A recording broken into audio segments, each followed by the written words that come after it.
কিন্তু সেদিনের সূর্যোদয় দেখে কবির মনে হলো সারা পৃথিবী আনন্দের ঢেউয়ে ভেসে যাচ্ছে। কবি লিখলেন নির্ঝরের স্বপ্নভঙ্গ। আজি এ প্রভাতে রবির কর, কেমনে পশিল প্রাণের পর, কেমনে পশিল গুহার আধারে প্রভাত পাখির গান। না জানি কেন রে এতদিন পরে জাগিয়া উঠিল প্রাণ, জাগিয়া উঠেছে প্রাণ, পড়ে উথলে উঠেছে বাড়ি, পড়ে প্রাণের বাসনা প্রাণের আবেগ রুধে আর রাখিতে নারী।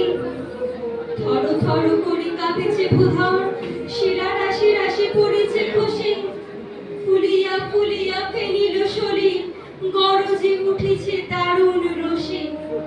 হেথায় হোথায় পাগলেরও প্রায়, ঘুরিয়া ঘুরিয়া মাতিয়া বেড়ায়, বাহিরেতে চায় দেখিতে না পায় কোথায় কারার দ্বার। কেন রে বিধাতা পাষাণ হেন, চারিদিকে তার বাঁধন কেন, ভাঙড়ে হৃদয় ভাঙড়ে বাঁধন, সাদরে আজকে প্রাণের সাধন।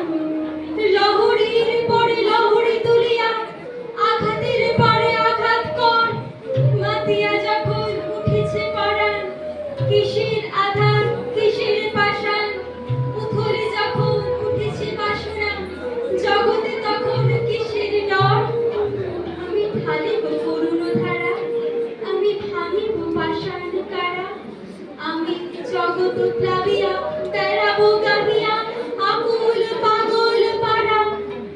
কেশ সাজাইয়া ফুল ফুরাইয়া রামধনু আঁকা পাখা উড়াইয়া, রবির কিরণে হাসি ছড়াইয়া দেবরে পরাণ ঢালি। শিখর হইতে শিখরে ছুটিব, ভূধর হইতে ভূধরে লুটিব, সে ফল ফল কে কল ফল, তাতে তালে দিব তালি। এত কথা আছে, এত গান আছে, এত প্রাণ আছে মোর, এত সুখ আছে, এত স্বাদ আছে, প্রাণ হয়ে আছে ভোর। কি জানি হলো আজি জাগিয়া উঠিল প্রাণ।